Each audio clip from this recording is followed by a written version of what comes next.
जय हिंद साथियों, आप सभी का स्वागत है आपके अपने यूट्यूब चैनल रामपुर स्टडी में। दोस्तों, आज की इस वीडियो में हम जो है पपीता की खेती यानी पपाया की खेती जो है करने वाले हैं। इसमें जो है थ्योरी बेस पर जो है क्वेश्चन होने वाले हैं। तो चलिए, आज का हमारा पहला क्वेश्चन दिया हुआ है कि पपीता का बॉटनिकल नेम। तो इसका जो बॉटनिकल नेम होता है वो होता है केरिका पपाया।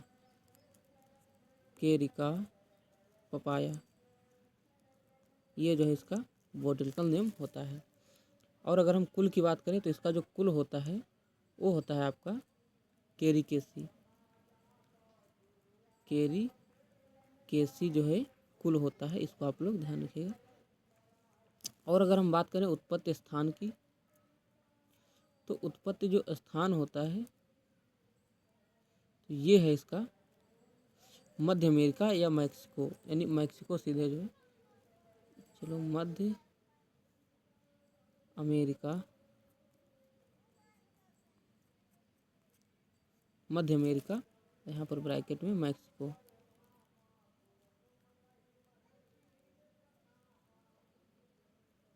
ये जो है इसका उत्पत्ति स्थान होता है, इसको आप लोग ध्यान रखिएगा। फिर अगर यहीं पर हम बात करें कि फल का जो प्रकार, तो फल का जो प्रकार होता है ये होता है सरस या बेरी प्रकार का जो है फल होता है, इसको आप लोग ध्यान रखिएगा। फिर आगे चलते हैं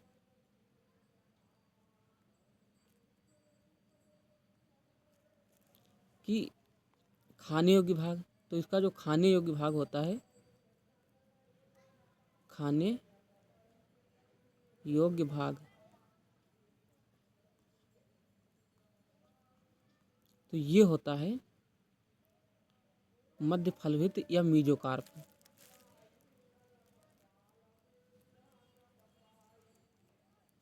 मध्य फलभित या इसी को मीजोकार्प कहते हैं। मीजोकार्प, ये जो है इसका खाने योग्य भाग होता है, इसको आप लोग ध्यान रखिएगा। और अगर हम इसमें विटामिन की बात करें तो इसमें विटामिन जो पाई जाती है, विटामिन, तो ये जो है पाई जाती है ए और सी। ए व सी जो है विटामिन पाई जाती है, इसको आप लोग ध्यान रखिएगा।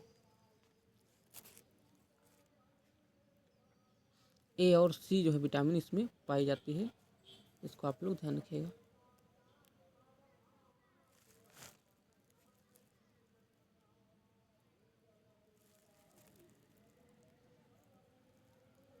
फिर आगे चलते हैं।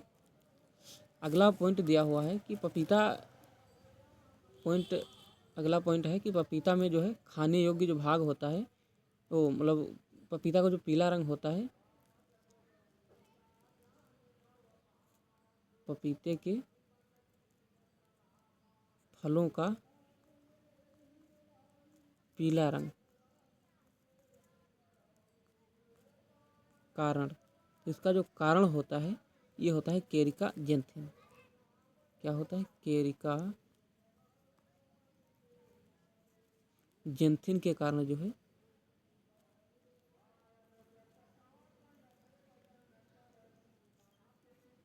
जेंथिन के कारण जो है पपीता का के फलों का जो है पीला रंग होता है, इसको आप लोग ध्यान रखिएगा। अब अगर यहीं पर पूछा है कि गूदे का जो लाल रंग होता है, तो ये होता है लाइकोपिन का कारण। गूदे का लाल रंग, चलो अलग लिख रहा हूँ, गूदे का लाल रंग, तो ये होता है लाइकोपिन के कारण। लाइकोपिन के कारण जो है गूदे का लाल रंग होता है, इसको आप लोग ध्यान रखिएगा। फिर आगे चलते हैं। अगर अगला पॉइंट पूछा है कि इसका जो प्रवर्धन है वह किससे किया जाता है, तो पपीता को जो प्रवर्धन है ये किया जाता है, पपीता का प्रवर्धन, तो ये किया जाता है टिश्यू कल्चर द्वारा और बीज द्वारा भी किया जाता है। तो पहले नंबर पर है बीज द्वारा, और दूसरा है आपका टिश्यू कल्चर। टिश्यू कल्चर, ये दो जो है पपीता की प्रवर्धन की विधि है, इसको आप लोग ध्यान रखिएगा।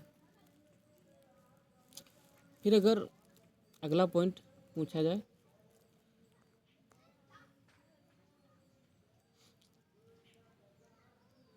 तो ये मतलब क्वेश्चन मैंने अलग से इसमें भी टाइप किए हैं, लेकिन मैं थ्योरी बेस पर चल रहा हूँ। तो पपीते के जो फलों का पीला पीला रंग होता है तो केरिका जेंथिन के कारण पपीते के फलों का जो पीला रंग होता है केरिका जेंथिन के कारण होता है।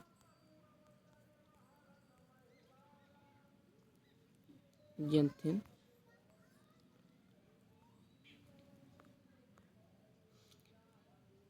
अब आगे चलते हैं कि पपीता की जो पहले यानी प्रतिरोधी जो किस्में हैं उन पर हम चलते हैं।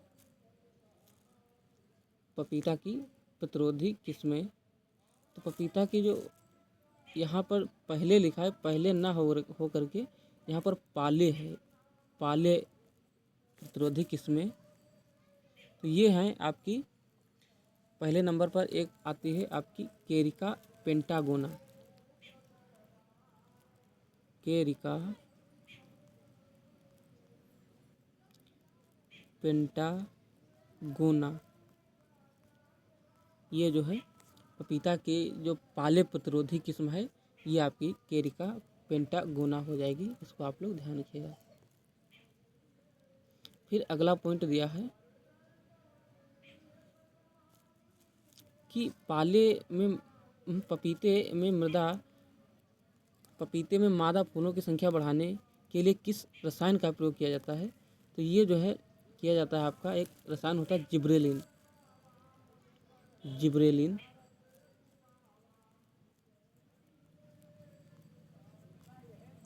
इसका जो है छिड़काव किया जाता है, इसको आप लोग ध्यान रखिएगा। तो पपीते में मादा फूलों की संख्या बढ़ाने के लिए जो है जिब्रेलिन का छिड़काव किया जाता है, ये आपका रसायन है, इसको आप लोग ध्यान रखिएगा। फिर अगला पॉइंट अगले पॉइंट पर हम अगर बात करें कि पपेन किससे प्राप्त होता है। पपेन प्राप्त होता है, तो पपेन जो है ये आपका कच्चे फलों से प्राप्त होता है। कच्चे फलों से जो है प्राप्त होता है। फिर अगला पॉइंट जो है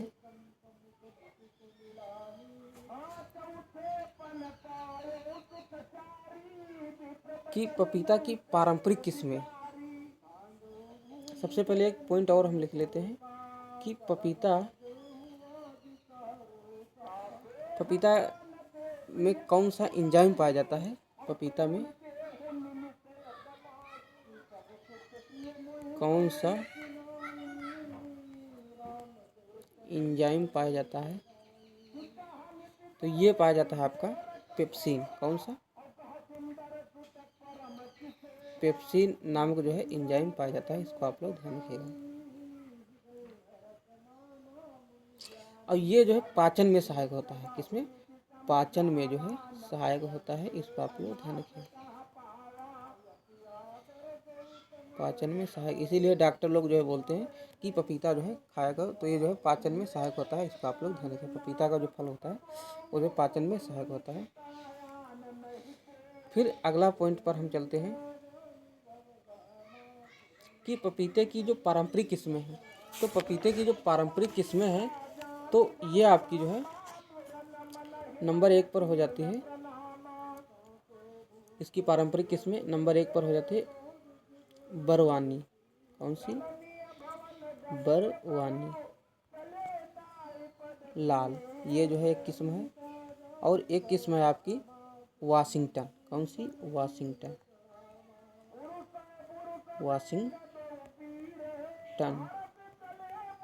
ये जो है किस्म है, इसको आप लोग ध्यान रखिएगा। और अगर हम जलवायु की बात करें तो जलवायु जो इसके लिए होती है, इस पपीते की खेती के लिए जो जलवायु उपयुक्त होती है ये जो है उष्ण जलवायु जो है उपयुक्त होती है। उष्ण जलवायु।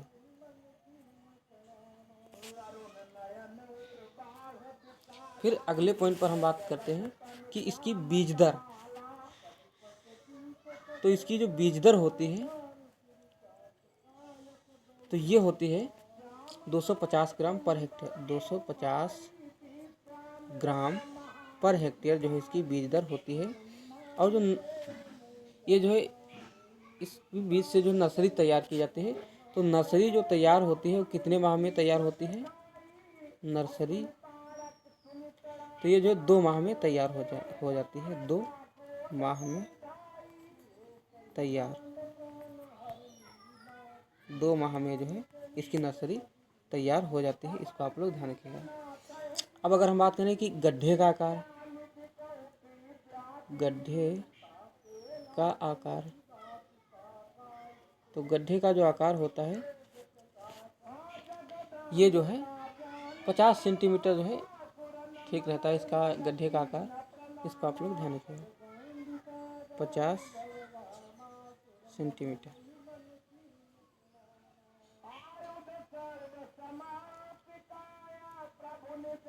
इसको काट दो, ये पॉइंट जो है इसको जो है काट दो। इसमें जो है जो पौधे लगाए जाते हैं उसकी आपसी दूरी जो है, यानी पौध से पौध की दूरी कितनी रखते हैं? पौध से पौध की दूरी, तो पौध से पौध की जो दूरी होती है ये 3 × 3 मीटर होती है। इसको आप लोग ध्यान रखिएगा, यानी पंक्ति में जो दूरी होती है 3 × 3 होती है। इसको आप लोग ध्यान रखिएगा।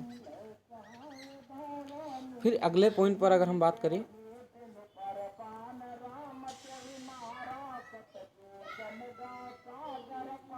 अगला पॉइंट अगर हम बात करें कि इसमें कीट कौन सा लगता है, तो पपीते में कीट लगता है, कीट एक आपका सफ़ेद मक्खी लगता है। कौन सा? सफ़ेद मक्खी। और एक आपका लगता है एफिड, इसे मोएला कहते हैं। एफिड, इसे मोएला भी कहा जाता है। ये जो है 2 कीट लगते हैं। अब जो आपकी सफ़ेद मक्खी है ये जो है किसके कारण लगती है? तो सफ़ेद मक्खी जो लगती है तो ये लीफ कर्ल बीमारी का जो है वाहक है। किसका? ये जो है सफ़ेद मक्खी लीफ कर्ल बीमारी का जो है वाहक है। इसको आप लोग ध्यान रखिएगा। और जो एफिड है तो ये जो है आपका पपीते के रिंग सपोर्ट रोग का कारक है। इसको आप लोग ध्यान रखिएगा। इसको मैं फिर से लिख दूँ, वाहक। जो आपका सफ़ेद मक्खी है,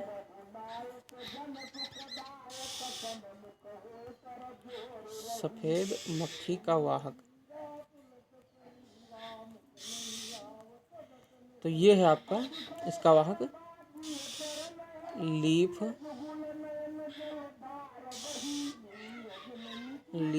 कर्ल बीमारी का वाहक है। इसको आप लोग ध्यान रखिए।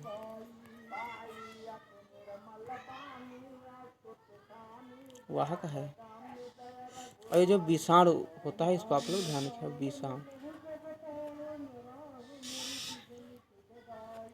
विषाणु जो है होता है। फिर अगर हम अगला पॉइंट पर बात करें, जो एफिड यानी मोएला होता है उसका जो वाहक होता है एफिड या मोएला, इसका जो वाहक होता है ये होता है पपीते के रिंग सपोर्ट रोग का वाहक होता है।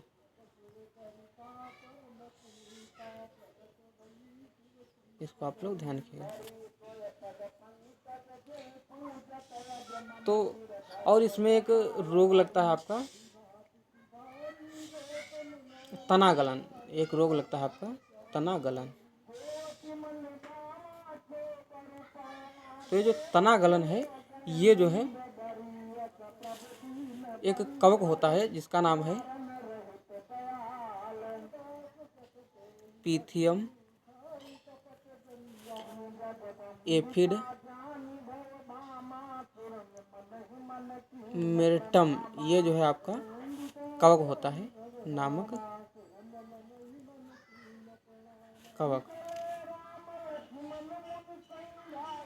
द्वारा जो है ये लगता है, इसको आप लोग ध्यान रखिएगा। तनागलन रोग जो है इसी के कारण होता है, पीथियम एफिड मेरिटम नामक कवक के द्वारा ये जो है तनागलन होता है। इसमें होता है कि अधिक जल भराव के कारण जो है यह रोग लगता है, अधिक जल भराव, नमी या तो जल भराव, इसी के कारण जो है यह रोग लगता है। तो ये थी पपीता की खेती। इसमें कुछ हमने जो है इम्पोर्टेंट पॉइंट जो है हमने कवर किए हैं। आई होप आपको ये वीडियो समझ में आ रहा होगा। इसी के साथ मैं अपने वीडियो को जो है समाप्त करता हूँ। सभी से रिक्वेस्ट है कि इस वीडियो को ज़्यादा से ज़्यादा शेयर करिएगा। और ये वीडियो जो है ज़्यादा अच्छा नहीं हो पाया क्योंकि इसमें थ्योरी क्वेश्चन मैंने लिए हैं, और थ्योरी जो है क्योंकि मोबाइल पर वीडियो रिकॉर्ड करना होता है तो थ्योरी क्वेश्चन जो है मोबाइल पर नहीं हो पाता क्योंकि छोटी स्क्रीन होती है, तो इसमें वन लाइनर क्वेश्चन ही अच्छे रहते हैं। तो मैं वन लाइनर क्वेश्चन ही लेकर के आऊँगा। जय हिंद, जय भारत। मिलते हैं अगले वीडियो में, तब तक के लिए थैंक यू।